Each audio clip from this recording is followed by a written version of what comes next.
أعوذ بالله من الشيطان الرجيم. بسم الله الرحمن الرحيم. السلام عليكم ورحمة الله وبركاته.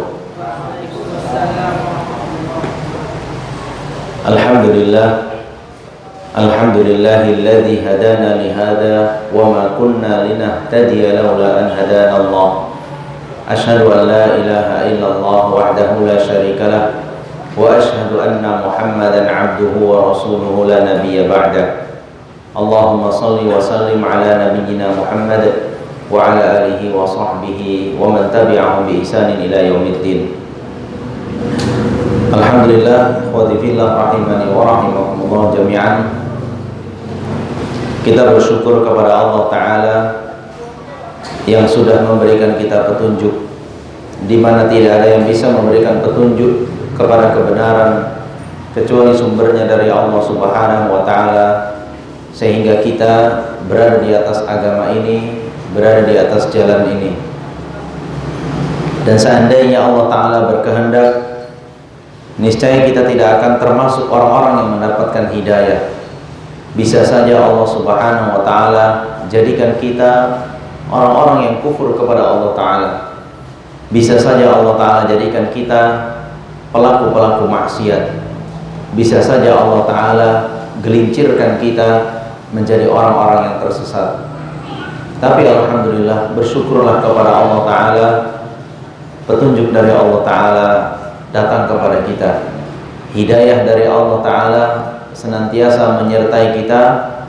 Mudah-mudahan dengan kita pandai bersyukur, Allah Subhanahu wa Ta'ala tambahi dan tambahi hidayah ini. Semakin hari Allah Ta'ala tunjukkan mana yang hak, mana yang batil, sehingga kita memohon kepada Allah Ta'ala, ya Allah, tunjukkanlah kepada kami yang hak itu adalah hak, dan berilah kami rizki untuk mengikutinya, dan tunjukkanlah kepada kami yang batil adalah batil, dan jauhkanlah kami dari kebatilan tersebut. Tayyib ikhwati fillah rahimani wa rahimakumullah jami'an. Menjelang bulan Ramadan ini, sebagaimana kita sampaikan sebelumnya, materi kita yang biasa tentang kitab Masail Jahiliyah kita agak tunda pembahasannya. Kita dua pertemuan sekarang ini dan yang akan datang kita akan bahas tentang bulan Ramadan. Hari ini tanggal berapa? Tanggal 29 bulan Maret tahun 2021, paten gitu. Itu miladiahnya. Hijriahnya tanggal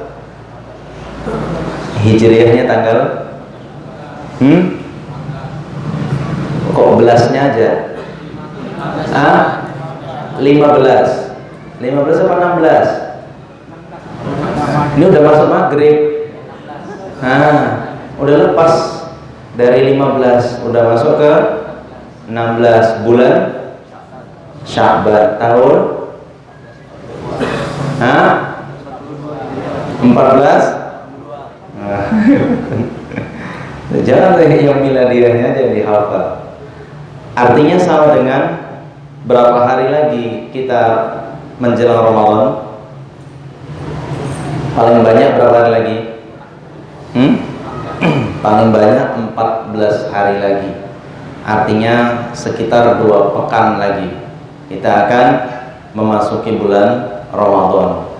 Maka ikhwati fillah rahimani wa rahimakumullah jami'an, sudah semakin mendebarkan, sudah semakin dekat dengan hari H.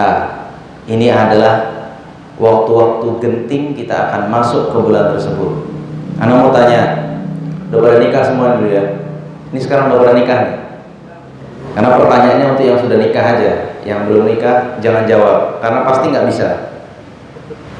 Pertanyaannya adalah, waktu antum dulu menikah, hari H walimahan ya, hari H walimahannya, walimah nikahnya, berapa lama mempersiapkan hari pernikahan itu? Coba. Ada yang seminggu aja persiapannya, 1 pekan aja persiapan untuk pernikahan, ada? Nggak ada. Ada yang 2 pekan saja persiapan untuk hari pernikahan itu. Ada yang sampai 2 pekan aja cukup. Abang 2 pekan aja bang. Masya Allah 2 pekan. Ada yang 3 pekan. Nah ada 4 pekan atau 1 bulan persiapan sebelumnya. Oh berarti lebih lagi dari 1 bulan. Sakti. Sehebat apa pernikahannya itu? Ya. Kalau anak pribadi dulu waktu nikah yang pertama ya, nggak tahu yang kedua nanti. Nikah yang pertama dulu sebulan lebih, ya betul, sebulan lebih persiapan untuk hanya 1 hari pernikahan saja. Dimulai pukul 10 pagi berakhir jam 9 malam. Itu ya rata-rata ya. Dari jam 10 pagi, taruhlah masuk di sana akadnya katakanlah jam 8 pagi sampai jam 9 malam. Enggak sampai 24 jam, enggak sampai. Persiapannya sebulan lebih. Kenapa kok sampai sebulan lebih? Wajar Ustaz. Ngeri nih, ngundang orang banyak. Ya kan? Apa yang mau dipersiapkan? Tendanya, pesen jauh-jauh hari, ya kan? Kalau seminggu aja belum dipesan, wah udah gawat, bisa nggak dapat, itu kan. Apa yang lagi? Makanannya, daging berapa kilo, cabai berapa kilo, semua. Orang-orang yang diundangnya, wah diurut itu, entah berapa ratus orang yang akan diundang. Bla bla bla, semua persiapan itu sehingga membutuhkan perincian tuh. Nah, biasa tiap orang tahuan tuh. Checklist apa yang sudah ada, apa yang belum. Semua hanya untuk perhelatan, nggak lebih dari berapa, paling 10 jam, paling 10-12 jam, begitu saja. Nggak, pokoknya nggak sampai sehari penuh lah. Ada yang nikahnya 7 hari 7 malam, ada 3 hari 3 malam, ada. Paling itulah rata-rata kita, paling dari pagi tutup malam. Subhanallah, hanya kurang dari 24 jam, tapi persiapan kita berbulan-bulan. Alasannya kenapa? Alasannya kenapa? Itu hari penting Ustaz, ya kan? Mungkin cuma sekali seumur hidup anak ngalaminnya. Yang kedua, ketiga belum tentu. Cuma sekali itu, maka butuh persiapan yang matang. Kalau enggak, bisa mempermalukan diri sendiri. Hari pernikahan kok nggak sempurna, ada saja mungkin kejadian ini dan itu sangat malu rasanya kalau dilihat orang seperti itu saja walimahannya. Ikhwani fillah rahimani wa rahimakumullah jami'an. Yang akan kita hadapi ke depan 30 hari, paling cepat 29 hari perhelatan tanpa henti. 24 jam kita diminta untuk mempersembahkan apa yang terbaik bisa Anda lakukan selama bulan Ramadan. Allah Ta'ala tawarkan kepada Anda apa the bestnya pada diri Anda untuk bisa dilakukan selama minimal 29 hari. Lalu dihadapi tanpa persiapan, apa jadinya? Apa jadinya jika seorang pemain bola sehebat apapun dalam permainan, tapi nggak latihan selama 1 tahun, katakan selama berapa bulan masuk ke pertandingan, kira-kira berani nggak pelatih masukkan dia ke dalam pertandingan? Nggak.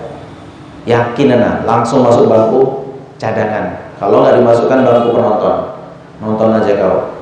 Nggak pernah ikut latihan, ngapain? Ya, jelas itu kan? Jelas. Nggak ada persiapan sama sekali.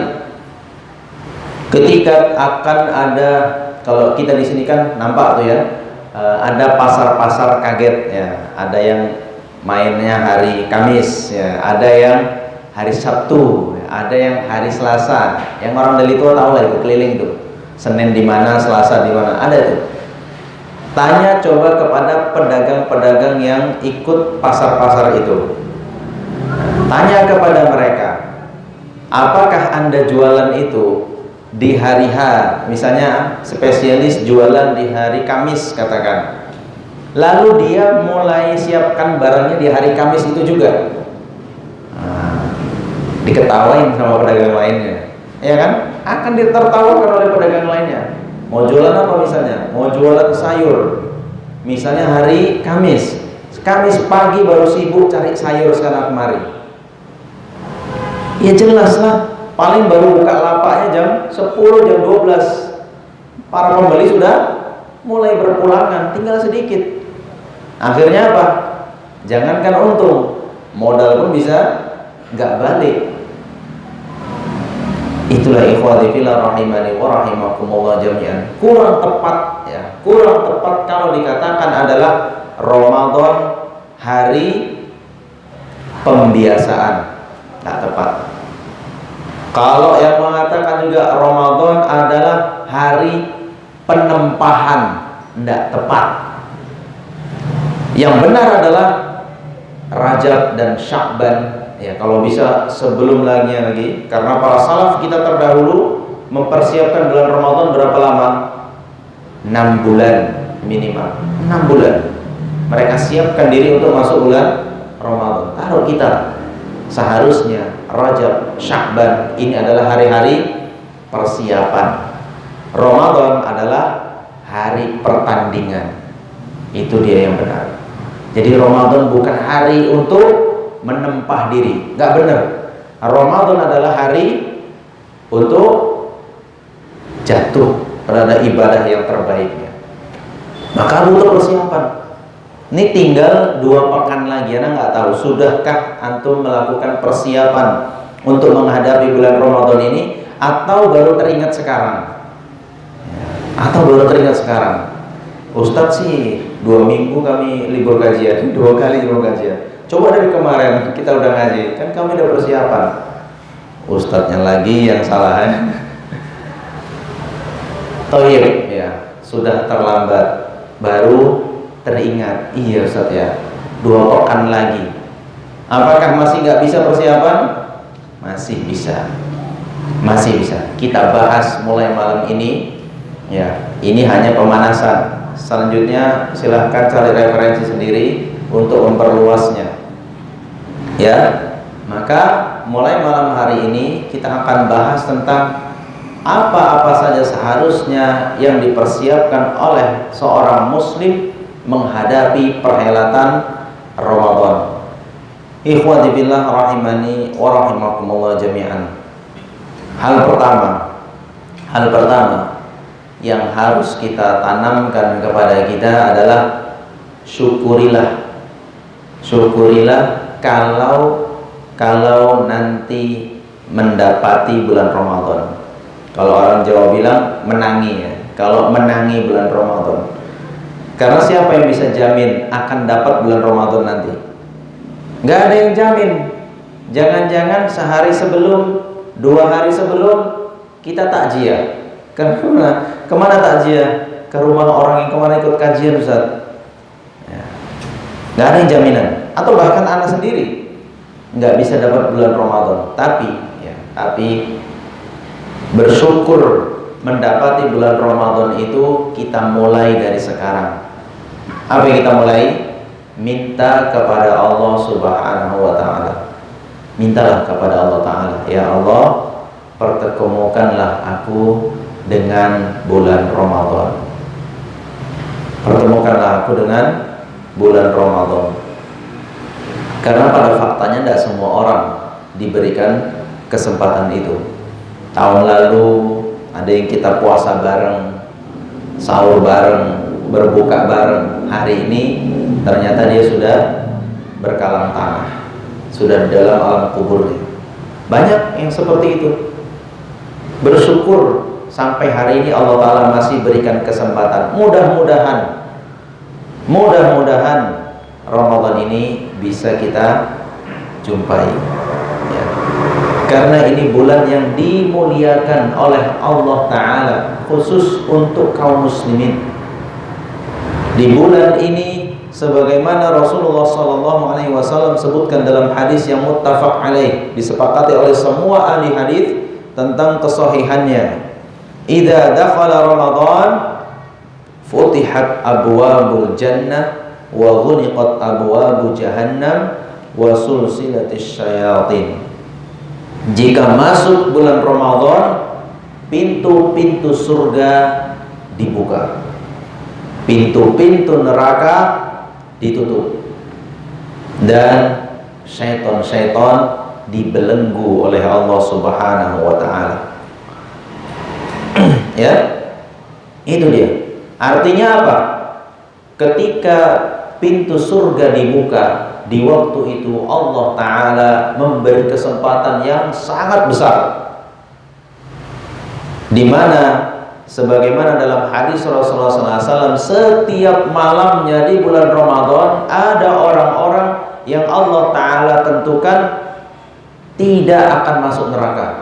Disegel oleh Allah Ta'ala, dia nggak akan masuk neraka, masuk surga, langsung masuk surga. Siapa orangnya? Wallahu a'lam.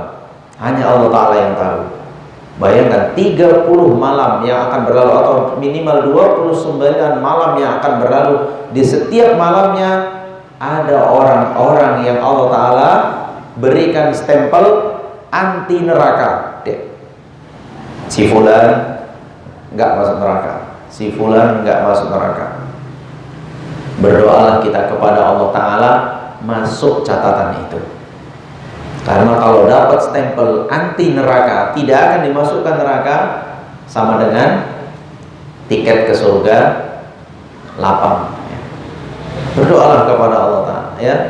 Jadi memang pintu surga dibuka, pintu neraka ditutup, bahkan syaitan pun dibelenggu. Bukan berarti nggak ada maksiat, ya. Jangan katakan, kok ada Ustaz, itu orang bulan Ramadan masih berbuat maksiat. Nah, gimana jawabannya? Gimana jawabannya? Berarti syaitannya dibelenggu. Apanya yang dibelenggu? Artinya apa? Itulah manusia yang sudah terlampau batas.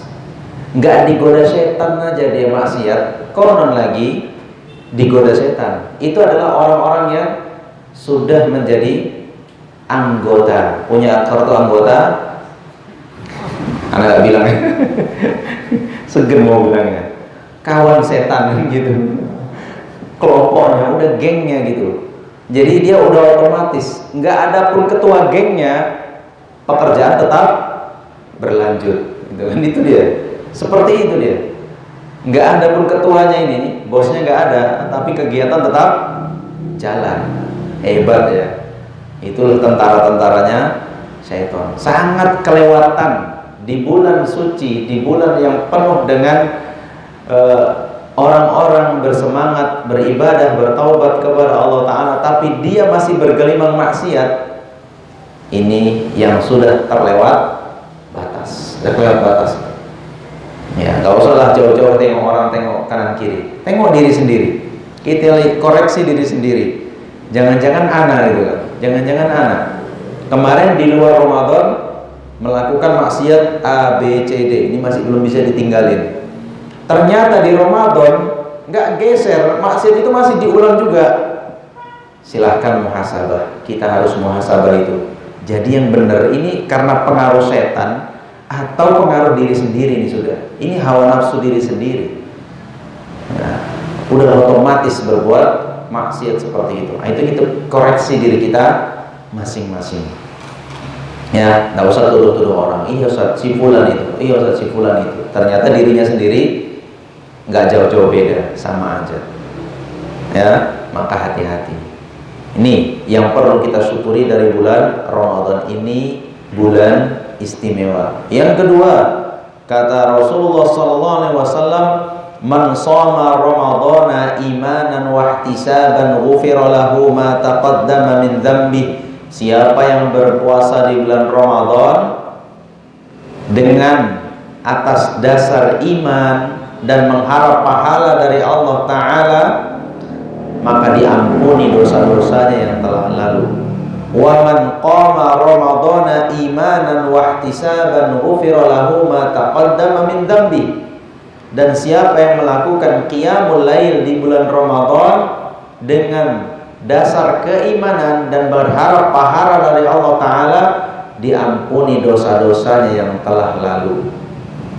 Siapa yang mau katakan dirinya nggak pernah berbuat dosa? Hebat kali, hebat kali. Ana Ustaz, ana yakin nggak pernah berbuat dosa. Iya, di hadapan orang. Di depan orang mungkin ente sosok yang soleh 100%, katakanlah begitu. Tapi ketika antum sendiri gimana? Ketika nggak ada yang perhatikan, ketika anda dalam kesendirian, ketika orang tak nampak, mata orang tak melihat, telinga orang tak mendengar, apakah anda masih bersih, tidak melakukan dosa? Bah, itu jawabannya ada pada diri sendiri, ya. Nggak usah kita lihat orang lain, lihat diri sendiri lagi. Maka kalau merasa diri itu masih banyak bergelimang dosa, Ramadan adalah kesempatan untuk membersihkan semua noda dosa-dosa itu. Syaratnya cuma dua, ya, cuma dua. Apa itu? Yang pertama, imanan. Kuatkanlah iman anda, luruskan niat anda hanya lillahi ta'ala, dan lakukan saumnya, puasanya seperti yang diajarkan oleh Rasulullah SAW. Apa itu? Yang puasa, yang saum itu bukan hanya lambung dan tenggorokannya saja, tapi seluruhnya ikut berpuasa. Mata berpuasa, tangan berpuasa, kaki juga berpuasa, semua bareng-bareng. Dari apa? Hal-hal yang dapat membatalkan puasa itu sendiri. Ya, kalau yang lambung dan tenggorokan itu membatalkan puasanya secara fisik. Ya.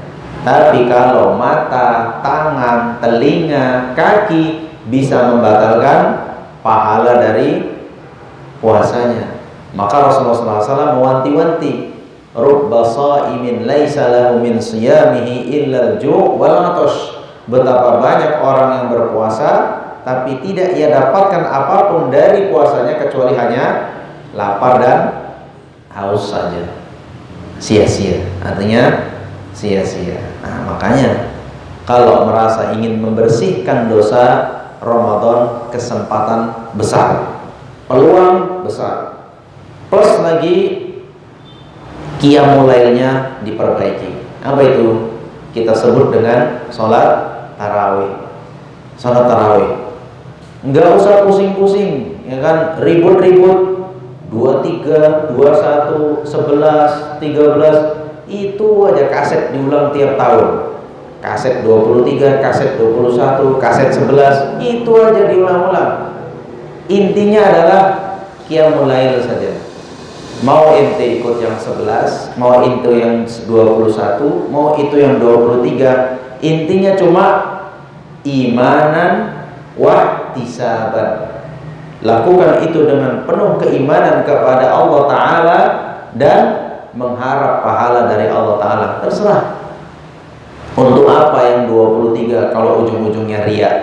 Untuk apa yang 21? Untuk apa yang 11 kalau ujung-ujungnya hanya untuk update status saja? Capek malam ini 23 bulan. Oh maaf. Gara-gara kayak gitu amblas pahalanya. Nah perlu. Intinya adalah mau anda ikut yang 11, insya Allah itu di atas kebenaran. Atau anda ikut pun yang 21 rakaat, 23 rakaat, bahkan yang ada 35 rakaat pun, yang penting imanan wahtisaban. Itu saya tanamkan, nggak usah dibuat ribut, ya, nggak usah dibuat ribut, dan nggak usah memaksakan kehendak kita kepada orang lain, karena ini ranahnya memang ranah fikih, dan ulama juga berbeda pendapat di sana. Silahkan, anda mau ikut yang 11, ikut yang, nggak usah tuduh-tuduhan, ini kelompok anu, ini kelompok ini, tidak, ya, tetap masing-masing ada ulamanya di sana, dan kita nggak bisa salahkan secara mutlak.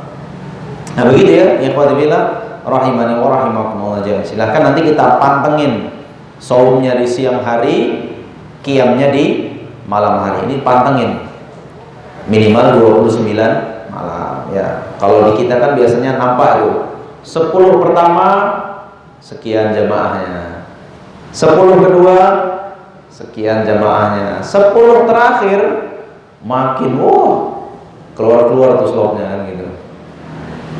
Ini yang harus kita kuatkan nanti selama bulan Ramadan. Pancengin kakinya, pancengin niatnya, awal sampai akhir harus ada qiyamul lail.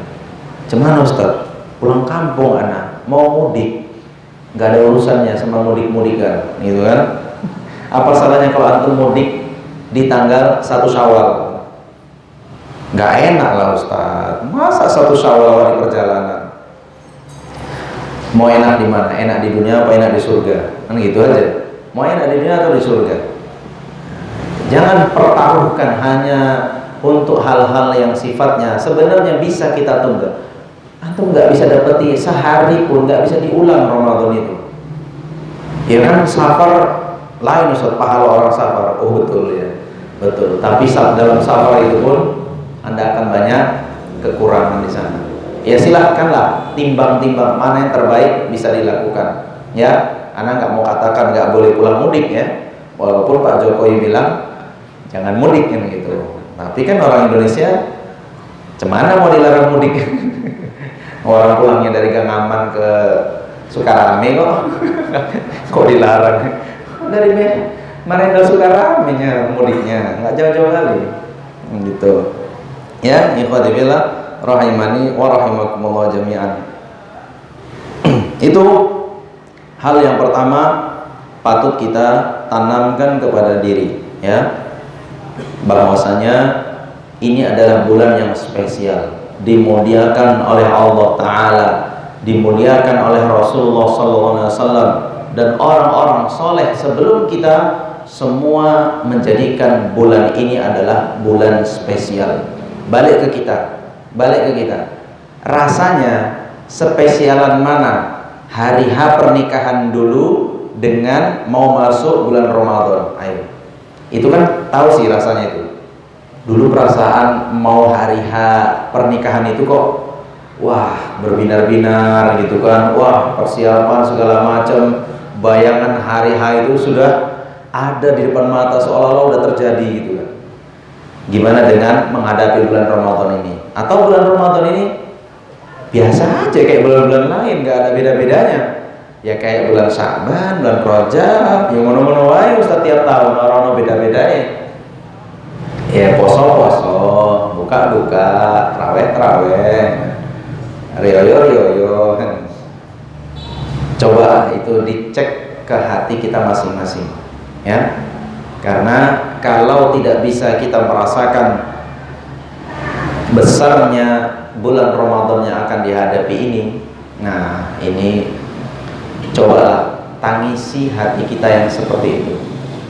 Orang-orang soleh pada mengidam-idamkan, mengharapkan bulan Ramadan. Kenapa hatiku kok biasa aja dia gitu kan? Nggak ada pengen-pengennya, nggak ada greget-gregetnya, nggak ada gigitannya sama sekali untuk masuk bulan Ramadan ini. Gimana sih ya? Ini kenapa? Itu tanya ke hatinya masing-masing ya. Tanya ke hatinya, kenapa kok bisa gini kamu gitu kan? Ya maksudnya saya sendiri gitu kan. Kenapa kok kita bisa gini gitu? Kok nggak ada rasa? Kok nggak ada beda dengan hari-hari yang lainnya? Nah tuh, jangan-jangan hati itu sudah mulai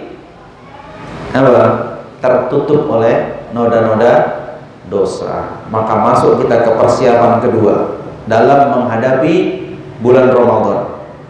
Apa itu? Al-mubadaratu bit-taubah. Ayo kita mulai taubat. Kalau orang nyolong, orang mabuk-mabuk, orang membunuh, iya disuruh taubat. Ana nggak nyolong Ustaz, ana nggak nyuri, ana nggak mabuk-mabuk. Iya, di sini maksudnya taubat adalah secara umum, ya secara umum. Bukan hanya dari dosa-dosa besar, tapi dosa-dosa kecil pun kita berusaha untuk saring sehalus-halusnya, ya. menuju Ramadan ini jangan lagi pakai saringan pasir, terlalu bocor, kerikil pun lewat. Untuk menjelang bulan Ramadan ini pakai saringan tepung kalau bisa, sehalus-halusnya, mana lini-lini dosa yang masih belum bisa ditinggalkan. Taubatlah kepada Allah Subhanahu wa taala. Sebagaimana Allah taala berfirman dalam surat An-Nur ayat 31, "Wa tubu ilallahi jami'an ayyuhal mu'minun la'allakum tuflihun." Bertaubatlah kalian semuanya kepada Allah taala, wahai orang-orang yang beriman, semoga kalian menjadi orang-orang yang sukses, ya, menjadi orang-orang yang berhasil menghadapi challenge, tantangan nanti di bulan Ramadan diantaranya, ya, begitu. Jadi siapkan taubat kembali kepada Allah Subhanahu wa taala. Ada berapa syarat taubat? 1, menyesal. Baik ya, an-nadamu, sesalilah dosa-dosa yang pernah dilakukan. 2, apa? Iya, al-azmu, ya, tekad yang kuat untuk tidak akan mengulanginya lagi. 3, minimal 3 ini, minimal. Apa satu lagi? Al-iqla'. Apa itu? Al-iqla', melepaskan diri secara total dari dosa tersebut. Nggak ada istilah ngangsur-ngangsur, ya, nggak ada istilah ngangsur-ngangsur. Taubat itu al-iqla' syaratnya, melepaskan diri secara total dari dosa tersebut. Ini 3 syarat minimal dalam taubat. Ya, apa tadi? An-nadam, menyesali. Yang kedua, al-azm, yaitu bertekad kuat tidak akan mengulanginya lagi. Yang ketiga apa? Al-iqla', melepaskan diri secara total dari dosa tersebut. Tambah satu lagi, ya, ini tambahan, jika dosa itu terkait dengan hak-hak anak Adam, maka harus diselesaikan sesama anak Adam, ya, karena Allah Ta'ala hanya akan mengampuni dosa-dosa kepada Allah Ta'ala. Sesama anak Adam harus diselesaikan di dunia, minta maafnya atau mengganti yang kita ambil, ya, itulah yang harus ditunaikan dalam taubat, ya. Kemudian apa? Ya, ditambahi dengan banyak-banyak beristighfar, mohon ampun kepada Allah Ta'ala, rubah kesehariannya yang tadinya banyak bermaksiat, beralih kepada perbuatan-perbuatan yang baik. Sebagaimana Rasulullah SAW sebutkan dalam hadisnya, wa atbi'is sayyi'atal hasanata tamhuha, dan ikutilah perbuatan-perbuatan dosa kalian dengan perbuatan-perbuatan amal soleh, ya, dengan amal soleh, karena amal soleh ini akan menghapuskan noda-noda yang dari perbuatan dosa itu. Karena kan Rasulullah SAW gambarkan dosa itu seperti noda yang menghitami hati seseorang. Setiap kali buat dosa di titik hitam, titik hitam, titik hitam. Tapi kalau dia beristighfar, bertaubat, menggantinya dengan perbuatan baik, maka noda-noda ini pun dibersihkan dan dibersihkan sehingga hatinya kinclong, ya, bisa bersih. Kemudian ikhwati fillah rahimani wa rahimakumullah jami'an, tentu, ya, di antara persiapan-persiapan itu setelah taubat kepada Allah Subhanahu wa taala, perbaiki perkara-perkara yang wajib. Ya, ini yang nomor 1, ya. Dalam ibadah yang harus menjadi prioritas kita adalah ibadah-ibadah yang wajib. Ya, tentu yang paling dominan adalah di sholat 5 waktu. Ini coba dipantengin, apalagi yang kurang dari sholat 5 waktuku, apalagi yang kurang pas dengan ajaran Nabi SAW. Pelajari sifat sholat Nabi, bagaimana cara Nabi sholat dari mulai takbir sampai salam, ya. Kalau bisa gerakannya semua itu pas kayak Rasulullah Sallallahu Alaihi Wasallam. Karena beliau katakan, "Shollu kama ra'aitumuni usolli." Laksanakanlah sholat, ya. Kalian laksanakanlah sholat seperti kalian melihat aku sholat. Nah, itu coba dibaca lagi riwayat-riwayatnya. Dari mulai salam, gimana cara salamnya, cara meletakkan tangannya, rukuknya, iktidalnya, sujud dan seterusnya. Bacaan-bacaannya diikuti semua. Kurang apanya lagi? Kurang khusyuknya misalnya. Iya. Selalu banyak pikiran-pikiran yang melayang-layang lah ketika sholat sehingga mengurangi khusyuk. Coba diperhatikan lagi, apa yang menyebabkan tidak khusyuk itu? Apa yang menyebabkannya? Nah, itu coba diperhatikan. Oh, begini dan begini. Karena khusyuk itu seperti pernah Anda sampaikan secara ringkas, khusyuk itu bukan dimulai sejak takbirnya. Kalau dimulai dari takbir itu baru khusyuk, berat. Itulah kenapa tidak bisa. Tapi khusyuk itu sudah dimulai sejak kapan? Berangkat dari rumah. Itu sudah mulai khusyuk. Serius mau melaksanakan sholat. Sulit antum untuk khusyuk kalau ketika menunggu qomat cerita sama kawan, "Gimana? Mobil kemarin udah deal? Belum, masih kurang nih. Gak dapat negonya? Gak dapat. Gak masuk harganya." Berat kali dia. Yakin tuh waktu sholat mikirin tuh, "Cemana lah caranya biar gol." Oh iya, mesinnya kemarin agak koplak nih, bisa ditawar lagi nih. Kepikiran kan? Kepikiran ya, belum sholat ceritanya tentang bisnis.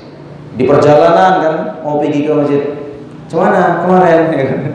Ini yang gini cerita tentang urusan dunia pula. Di perjalanan sampai masjid yakin kepikiran. Makanya khusyuk itu dimulai dari sejak berangkat sholat. Udah fokuskan diri, ini mau sholat, ya. Ini dipanggil oleh Allah Ta'ala dengan kumandang azan itu, dipanggil oleh Allah Ta'ala menuju masjid untuk melaksanakan sholat. Dan mulai tata hatinya, mau sholat ini, ya. Jangan bahas dunia lagi kita. Udah, oke, jalan ke masjid. Khusyuk itu dari perjalanan menuju masjid udah mulai khusyuk. Jangan bicara lagi ada kawan, "Cemana itu?" "Nanti siap sholat," kan gitu. Siap sholat juga. "Cemana ini udah ditelepon? Antum ambil nggak?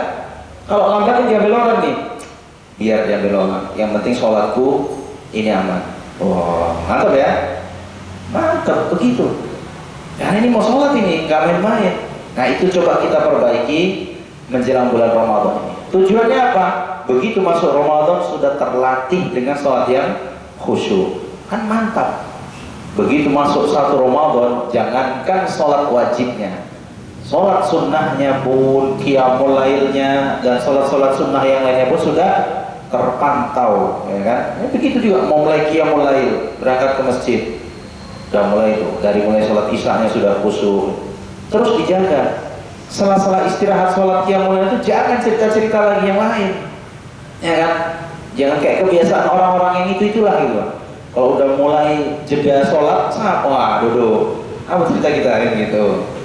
Apa enak jualan Ramadan ini? Korma, berapa harga korma sekarang kan? Siapa distributornya? Udahlah, itu di luar masjid lah. Di luar masjid silakan bahas itu, tapi dalam masjid no. Kita bicarakan tentang akhirat aja, ya kan? Kita bicara tentang akhirat saja, saling amar ma'ruf nahi mungkar, saling menasehati, udah. Kalau baca Quran saja kan, itu coba kita perbaiki ya. Coba kita perbaiki. Apa tadi? Untuk menjaga kekhusyuan hati itu, dia fokus dengan satu hal saja, yaitu untuk khusyuk dalam sholat. Ya, tentu itu yang kedua ya. Baru berikutnya adalah jaga ibadah-ibadah sunnah. Ada mulai dilatih dengkulnya, kan gitu, mulai dilatih. Ini masuk Ramadan. Kau nggak main 5-10 menit lagi nih, main setengah jam, 1 jam ini. Dengkulnya udah mulai dilatih. Jangan nanti masuk Ramadan getar-getar dia. Lama kali mami ini kan, tak kapan tuh kan. Selesai 1 halaman, kayaknya mau ruku ini. Sambung lagi dia. Astagfirullah, istighfar. Sambung lagi dia. Udah selesai sampai ujung halaman, kayaknya mau ruku ini. Sambung lagi dia. Jangan ngedumel nanti ya. Jadi dengkul itu sudah dilatih, siapnya. Makanya sekarang sudah mulailah habis sholat isya tambahlah sholat sunnahnya ya, tambah sholat sunnahnya biar dengkulnya terlatih. Jangan nanti dia di hari H bikin malu, terduduk tuh kawan gitu. Terduduk tuh kawan. Ya, jangan nanti dia terlatih sehingga apa? Menseleksi masjid. Mana masjid-masjid yang qiyamul lailnya itu, tarawihnya itu nggak lewat-lewat paling panjang Al-Ma'un. Wah, jangan sampai lewat dari Al-Ma'un. Masya Allah. Anas ada pernah tuh sholat di satu masjid. Ya, pas jadi imam, ada tulisannya tuh di depan imamnya tuh. Kan biasanya mimbar tuh sampingnya. Nah, di mimbarnya ditempel rakaat 1 Al-Ma'un, rakaat 2 Al-Fil. Astagfirullah. Udah cuma 11 rakaat. Semua surat-surat diskonan gitu kan, pendek-pendek semua. Pantes lah. Orang baru naik rakaat ketiga, dia sudah apa? Subhana malikil qudus. Udah bubar. Ya, jangan cari yang cara begitu ya kan. Ini Ramadan gitu kan. Ini beda. Enggak kayak yang malam-malam lainnya. Dilatih dengkulnya, cari masjid yang panjang. Ini Ramadan gitu kan. Belum tentu tahun depan dapat lagi. Belum tentu di besok-besok ini bisa jumpa lagi yang kayak begini. Udah kena kita tahun lalu kan. Nah, enak tuh tarawih di rumah terus ya kan. Dituntut sama istri jadi imam kan, kapoan. Bang, nggak lewat dari Abdullah kita ya bang ya. itu aja kita bang ya. Kena kan tahun lalu ya. Udahlah cukup, Allah Ta'ala hukum kita tahun lalu itu seperti itu. Jadi nggak dapat lagi lah yang panjang-panjang kayak tahun-tahun yang sebelumnya. Ramadan ini mudah-mudahan kita diizinkan lagi untuk berjamaah di masjid. Cari yang beda. Jangan cari yang pendek. Pendek-pendekannya nggak betul nih kan, kayak hari biasa, nggak ada bedanya. Cari yang agak panjang, yang kira-kira kuat lah dengkul itu kan. Kalau yang sana saat betul getar nggak sanggup yang ini nggak sedang. Kan cari masjid yang begitu. Apalagi mungkin masjid ini target dia khatam 30 juz, pantengin lah gitu. Khatam di 30 juz selama Ramadan dalam tarawih gitu kan. Bukan di tadarusnya wajar gitu. Di tarawihnya dia bisa 30 juz. Maulah anak ikut. Wah itu. Nah, dengkulnya udah disiapkan dari sekarang gitu kan. Jangan bikin malu nanti. Harus kokoh ini. Ya. Begitu ikhwati fillah rahimani wa rahimakumullah jami'an. Ini yang perlu kita latih ya sebelum nanti masuk bulan Ramadan. Dari apa? Taubat ya. Siapkan diri dengan taubat kepada Allah Ta'ala. Lalu yang kedua, siapkan maksimalkan yang fardu ya. Termasuk yang fardu ya Pak? Yang sunnah tadi ya. Setelah itu tadi fardu, jaga sunnah. Salah satu yang kita jaga, coba ya. Kalau ada yang sanggup, latihanlah untuk berpuasa. Nah itu dia. Latihan, ambil yang Seninnya kah, Kemisnya kah, Ayamul Bid udah nggak ada lagi, lewat ya. Itu Senin, Kemis, cobalah ingin puasa. Coba bisa nggak ini ya hari biasa ini. Jadi ketika Ramadan agar sudah terbiasa. Coba silahkan yang sanggup ambil latihan puasanya dari sejak sekarang. Ya, mudah-mudahan dengan demikian masuk nanti di bulan Ramadan, saum itu sudah menjadi hal yang biasa. Baik, itu ya ikhwati billah rahimani wa rahimakumullah jami'an. Poin 1 tadi mensyukurinya, poin 2 mempersiapkannya, poin 3 adalah terkait tentang pelajari hukum-hukum yang terkait dengan saum. Nah, coba di review ulang lagi apa yang menjadi kewajiban-kewajiban orang yang saum, apa sunnah-sunnahnya, bagaimana adab-adabnya, nah gitu ya.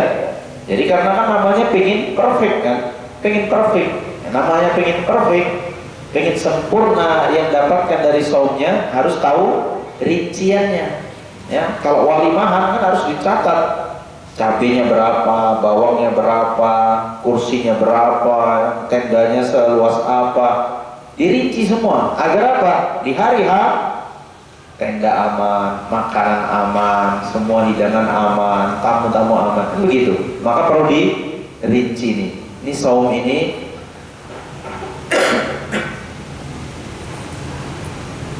Ini saum ini apa saja yang hukum-hukum terkait dengan saum ya. Maka ya, di sini kita bahas secara ringkas saja ya, ringkas saja terkait hukum-hukum saum. Pertama, siapakah yang wajib berpuasa? Satu, syaratnya adalah Muslim ya, tentunya orang Islam. Jadi orang kafir tidak diwajibkan puasa. Karena nggak katakan yang nggak puasa berarti nggak Muslim ya, jangan gitu kali gitu kan. Mungkin ada faktor penyebab lainnya. Tapi yang wajib puasa adalah pertama Muslim. Jadi pastikan Anda di 1 Ramadan masih dalam kondisi Muslim ya. Pastikan itu. Yang kedua, syaratnya adalah balik ya. Syaratnya balik. Nah ini perhatian. Anda yakin kalau yang di sini rata-rata udah balik lah. Nah, perhatikan anak-anak di rumah. Jangan luput sebagai orang tua, ya. Jangan luput. Ya, yang laki-laki, tanya dia baik-baik. Tahu ya, baliknya laki-laki. Tahu lah. Kalau dari faktor usia 14 atau 15 tahun, itu udah balik tuh. Walaupun dia belum pernah apa istilahnya mimpi basah. Itu tanya benar-benar anak kita. Yang umur anaknya sudah 11, 12, itu sudah mulai dipantang itu. Pernah nggak pagi-pagi dia tiba-tiba tukar celananya gitu kan? Ini kenapa gitu kan? Yang kalau dicerita ngompol lah, itu kan tahu lah ya, sebagai laki-laki ngerti itu. Nah, jadi itu anak dipantau. Karena apa? Begitu balik antum punya kewajiban lebih besar lagi daripada sebelum dia balik sebagai orang tua. Karena dia sudah mukallaf. Dia sudah termasuk orang yang dapat beban kewajiban. Artinya salah satunya adalah saum di bulan Ramadan ini. Nah ini anak-anak harus dipantengin. Dia udah wajib atau belum ini kan gitu. Yang perempuan juga begitu. Udah masuk usia ya kalau Indonesia mungkin 9-10 itu udah mulai dipantengin tuh.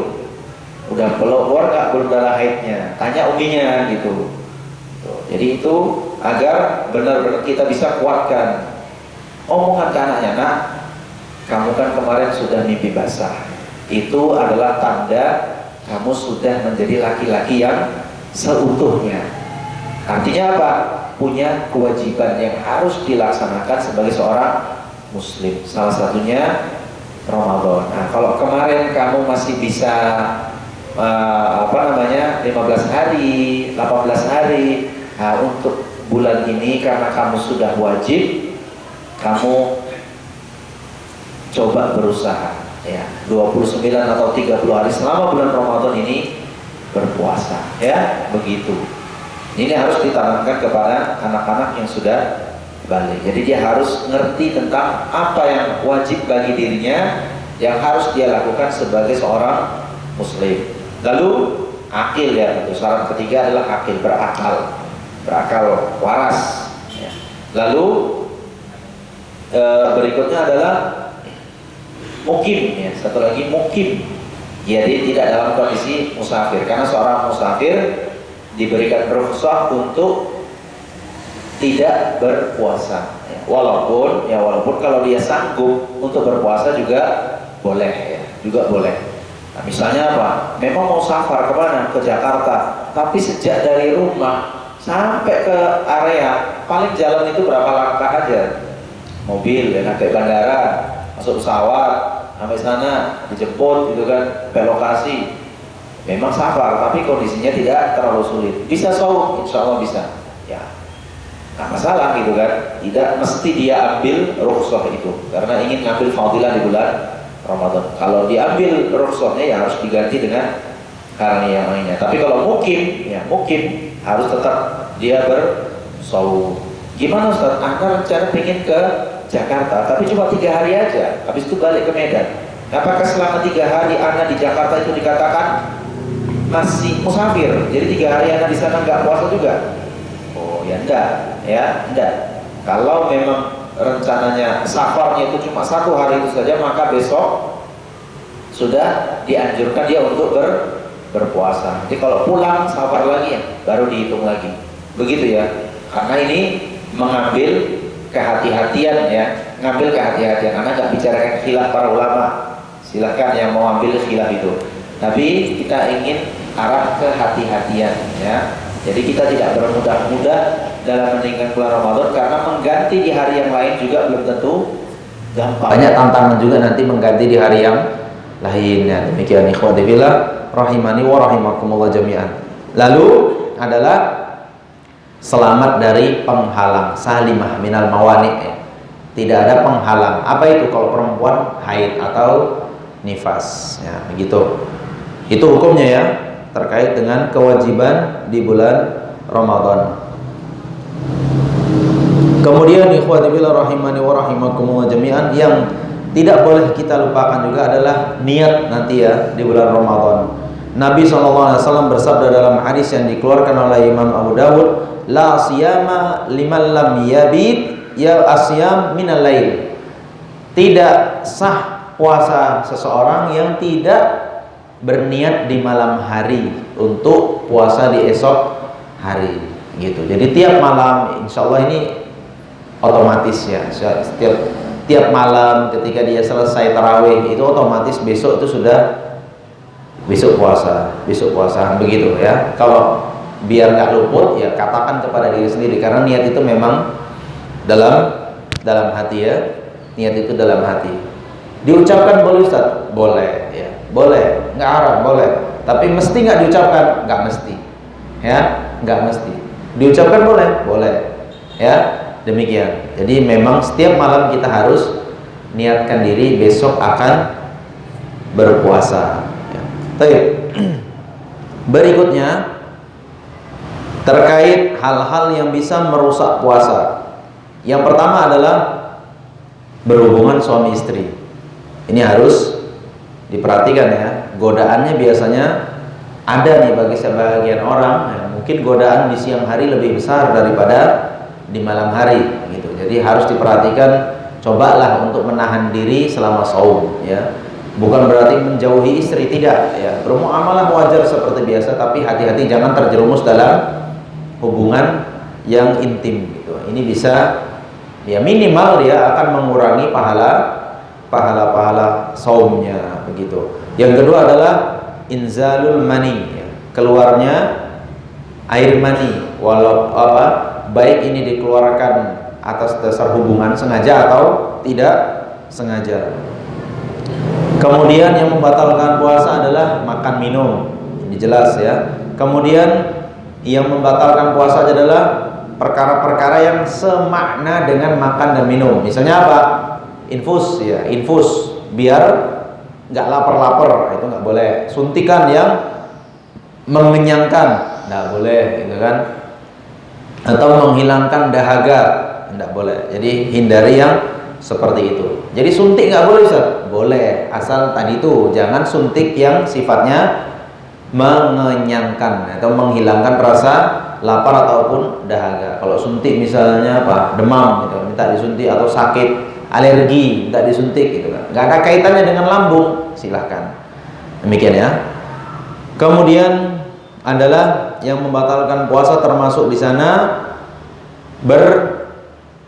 bekam ya. Bekam ataupun semakna dengan bekam itu melakukan donor darah. Ini tidak boleh dilakukan selama saum ya, malamnya. Kalau mau bekam malamnya gitu. Jangan ketika siang harinya. Kemudian yang membatalkan adalah haid ya. Bagi wanita ini adalah haid sampai betul-betul dia berhenti dari darah haid tersebut. Pertanyaannya, sekarang kan ada tuh obat penghalang haid ya. Obat penghalang haid. Boleh nggak Ustaz? Istri ana minum obat itu, jadi biar haidnya mundur. Misalnya apa? Ini udah mau datang haidnya, padahal udah 10 terakhir nih, udah 10 terakhir Ramadan. Dia minum obat itu agar haidnya mundur. Kalau pertanyaannya boleh atau tidak? Boleh ya, boleh, enggak masalah. Apalagi niatnya ya, perhatikan niatnya. Niatnya adalah ingin mengambil keutamaan bulan Ramadan ya. Silahkan minum obat itu kalau mau. Tapi utamanya seperti apa? Bagusnya seperti apa? Bagusnya adalah biarkan berjalan secara alami. Biarkan dia berjalan secara alami. Karena apa? Hikmah kenapa Allah Ta'ala jadikan wanita ada siklus bulanannya seperti itu, pasti karena untuk kebaikan wanita itu sendiri. Khawatir nanti ketika direkayasa seperti itu hingga haidnya terlambat, malah jadi penyakit. Karena darah yang mau keluar itu adalah darah kotor, darah penyakit. Kalau dia ditahan, wallahu alam apa yang akan terjadi dengan fisiknya. Jadi sudah biarkanlah. Jadi gimana? Semua malam terakhir. Jadi dia nggak ibadah nih. Yo, siapa bilang? Siapa bilang dia nggak ibadah? Zikir masih boleh, baca Quran masih boleh, kan gitu. Sedekah masih boleh, menyiapkan buka puasa masih boleh. Banyak yang boleh, yang nggak boleh cuma sholat dan puasa. Itu aja. Ibadah-ibadah yang lainnya silahkan dilakukan. Gitu, jangan sempit kali. Gitu. Jadi Lailatul Qadar dia juga ikut begadang malam, Ustaz. Ya boleh. Lakukan aktivitas selain puasa, udah jelas enggak lah yang malam, atau sholat. Nah, itu udah apa yang bisa dilakukan, ya kan? Sedekah boleh tengah malam, Ustaz, sedekah. Oh, zaman sekarang sedekah nggak pakai jam-jaman, main ujung jari dia bisa sedekah kan? Sep. Berapa nomornya? Sekian. Sejam kemudian lagi kan? Kurang, masih banyak rekening suami, isi lagi. Nggak apa-apa, kasih aja passwordnya sama dia, ya, kasih aja passwordnya. HP pegang, kasihkan passwordnya. Silakan dek, malam ini kita jadi orang dermawan, keluarkan semua, kasih aja. Mana tahu itu, mana tahu. Baik, begitu ya ikhwati billah rahimani wa rahimakumullah jami'an. Kemudian selain haid tadi tentu adalah darah nifas ya. Darah nifas. Nah, Ustaz, gimana nih kalau nifas misalnya kan sudah lewat dari 40 harinya gitu kan. Lewat dari 40 harinya, tapi darahnya nggak berhenti juga. Puasa nggak dia? Puasa. Karena apa? Batas maksimal darah nifas adalah 40 hari. Ya sama kalau haid juga, ya biasanya dikatakan maksimal haid adalah 15 hari. Kalau lewat dari batas-batas maksimal ini, maka dikatakan darah istihadah ya, darah penyakit. Maka dia tetap wajib berpuasa ya, demikian. Kemudian Ustaz, gimana dengan kasus wanita yang berulang-ulang hamil, menyusui, hamil, melahirkan, menyusui, hamil, melahirkan, menyusui. Itu ada ya akhwat yang kayak gitu kan. Hamil, Ramadan kali ini hamil, nggak sanggup puasa. Oke. Ramadan depan apa? Menyusui, nggak sanggup. Oke, ya kan? Ramadan depan lagi masih menyusui, Ustaz. Atau kalau udah hamil lagi nih, gitu. Jadi berapa tahun itu? 1, 2, 3 terus nggak saum. Gimana saumnya perempuan seperti ini? Hah? Gimana? Ganti atau fidyah? Nah, mana kubu fidyah? Mana kubu ganti? Mana kubu dua-duanya, fidyah dan ganti? Ya nggak kubu-kubuan ini nggak main kubu-kubuan. Tapi coba pelajari pendalilan dari yang fidyah, ya. Fidyah sama yang mengganti, sama yang mengganti dan juga fidyah. Nah, kalau Ustadz mana Ustadz? Nah, biasanya kan suka nanya begitu tuh. Kalau Ustadz gimana Ustadz? Ya, oke, anak kasih. Kalau menurut anak pribadi lebih cenderung ganti. Karena apa? Fidyah itu lebih kepada arah orang yang tidak sanggup lagi berpuasa. Ya. Karena Allah Ta'ala berfirman, wa 'alal ladzina yutiqunahu fidyatun ta'amu miskin. Dan atas orang-orang yang tak sanggup lagi untuk berpuasa, maka dia bayar fidyah. Tidak sanggup ini pertama faktor usia, ya, faktor usia. Kan nggak mungkin dia ganti. Orang tua kita usianya udah 60 tahun, lemes. Kalau nggak makan, lemes. Ya sudah, berarti dia nggak bisa berpuasa. Apa kita mau katakan ganti nanti hari nggak lemesnya? Kapan hilang tuanya? Ya tua aja gitu kan. Yang ada makin tua, nggak balik muda. Nah, inilah orang-orang yang bayar fidyah. Atau dia berpenyakit yang penyakitnya ini diprediksi dokter panjang. Misalnya apa? Sakit lambung akut yang tidak boleh telat makan misalnya. Kalau dia telat makan, berbahaya untuk lambungnya. Sampai kapan ini? Nggak tahu. Ini udah bawaannya dia. Atau sampai kapan ini? Ya, ini adalah termasuk orang-orang yang yutiqunahu dalam ayat tersebut. Tidak lagi akan datang masa sanggup untuk berpuasa. Maka orang-orang seperti ini kasusnya mereka bayar fidyah. Sementara untuk orang yang hamil menyusui, ini kan masih ada kemungkinan. Ya, misalnya apa? Sejauh-jauhnya minimal kan perempuan ada masa menopausnya ya. Menopause orang Indonesia rata-rata 40 tahun itu sudah menopause. Nah, ketika menopause kan free. Nggak ada lagi haid, nggak ada lagi hamil, apalagi nyusui, nggak ada. Disitulah dia bisa, wah, kali berapa tahun itu Ustaz? Ya, hitung aja gitu. 5 tahun Ustaz, 5 kali 3, 150 hari anak harus berpuasa. Fattaqullaha mastata'tum. Bertakwalah kepada Allah Ta'ala semampu, ya kan? Hutang kepada manusia saja wajib untuk ditunaikan, apalagi hutang kepada Allah Subhanahu wa Ta'ala, itu lebih wajib lagi ditunaikan. Dukunglah istri antum, dukunglah. Cemana bang? 150 hari aku bang mau puasa. Dek, kau bisa puasa 150 hari, selesai nanti ya, ku kasih spare lah 2 tahun ke depan. Kalau siap, kita beli rumah baru. Wow, yakin? Oh enggak lah, kalau rumah ya, kau mau apa gitu kan? Mau apa? Mau pergi umroh bang? Oke, aku nabung mulai tahun ini sampai tahun depan. Kalau kau selesai puasamu itu, umroh kita bareng berdua. Mantap kan? Mantap. Ya gitulah, dukunglah istrinya mau ibadah. Jangan asik dimarah-marahi aja. Kau utang puasa nggak kau bayar-bayar, asik makan aja kerja. Waduh. Dukung istrinya yang mau saum ini. Utangnya berapa? 90 hari bang. Udah dek, kudukunglah. Insya Allah selama 90 hari kau puasa, abang pun puasa. Wow, keren ya. Keren itu. Insya Allah dek, kita pakai metode puasa Daud. Jadi kau puasa wajib, abang puasa sunnah.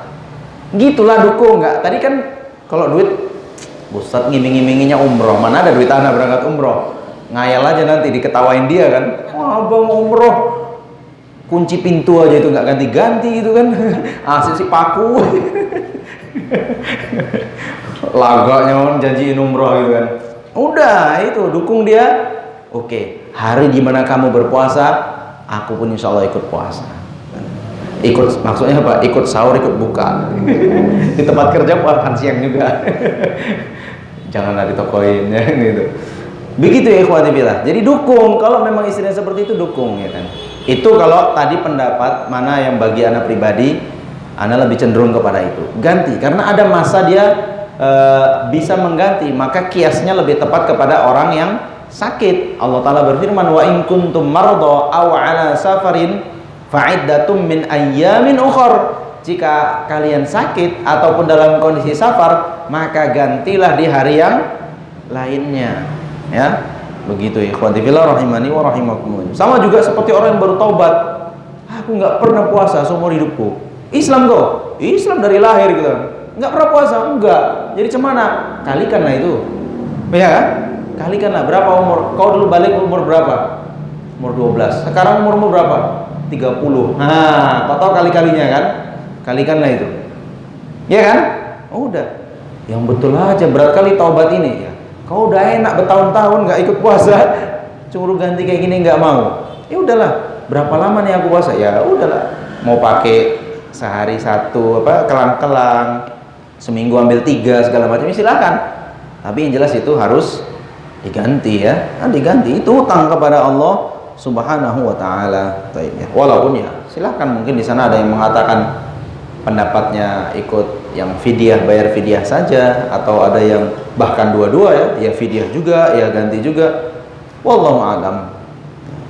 Baik, gitu ya ikhwati fillah rahimani wa rahimakumullah jami'an, terkait hal-hal yang membatalkan puasa.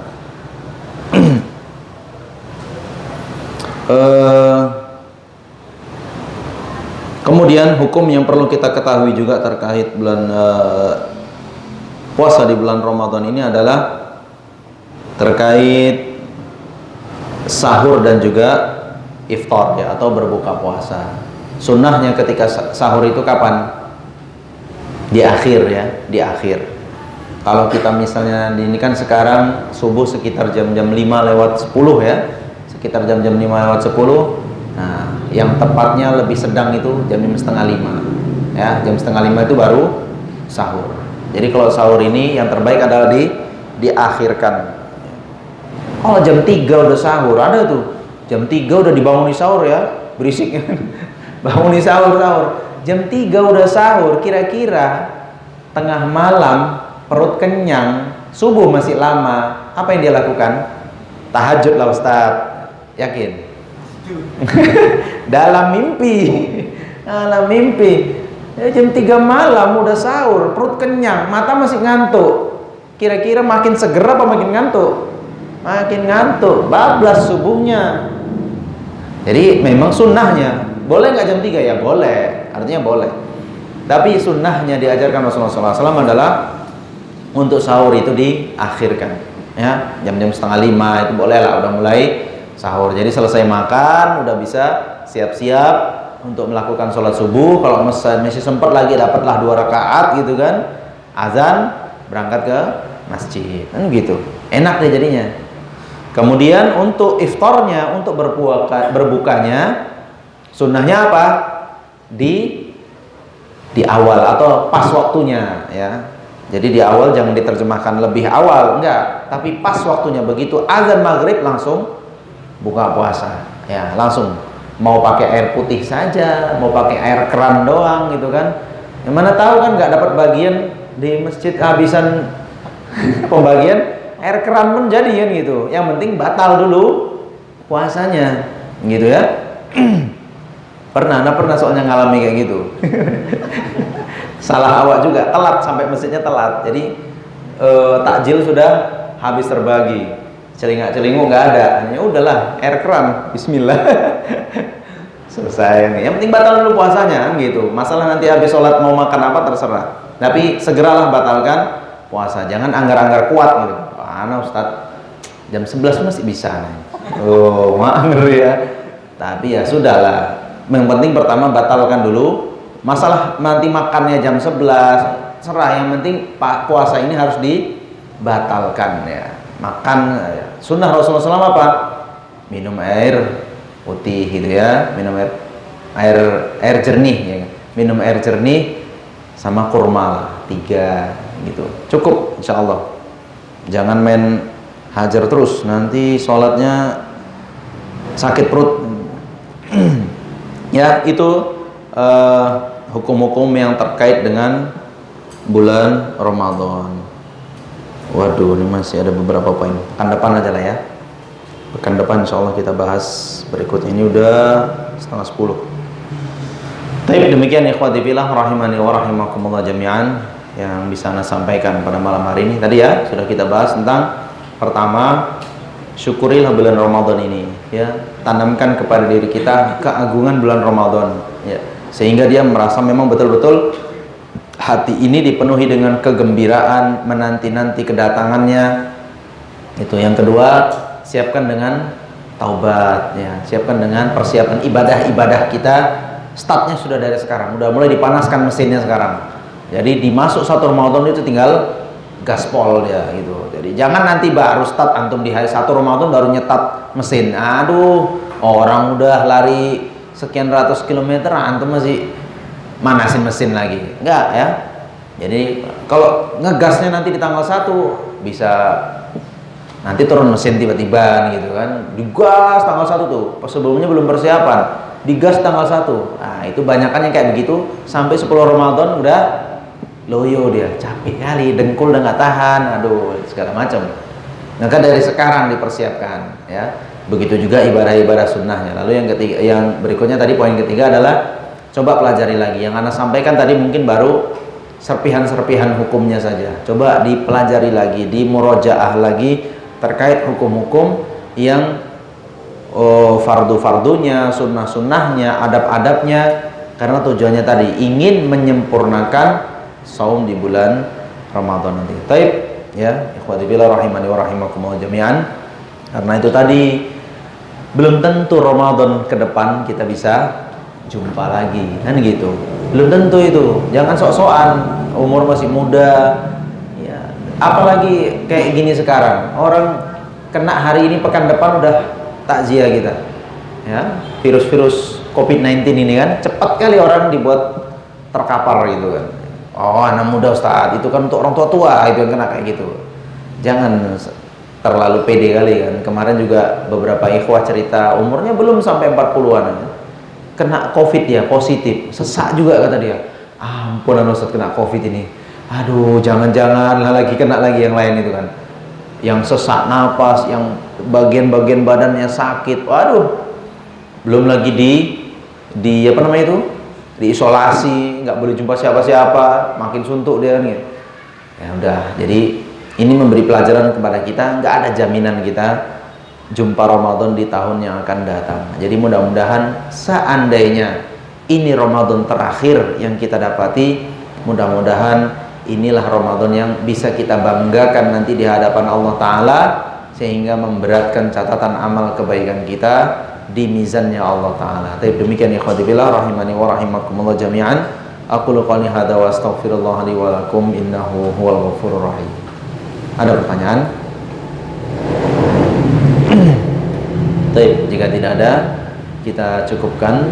Kita tutup dengan doa kafaratul majlis. Subhanakallahumma bihamdik asyhadu an la ilaha illa anta astaghfiruka wa atubu ilaik. Wassalamualaikum warahmatullahi wabarakatuh.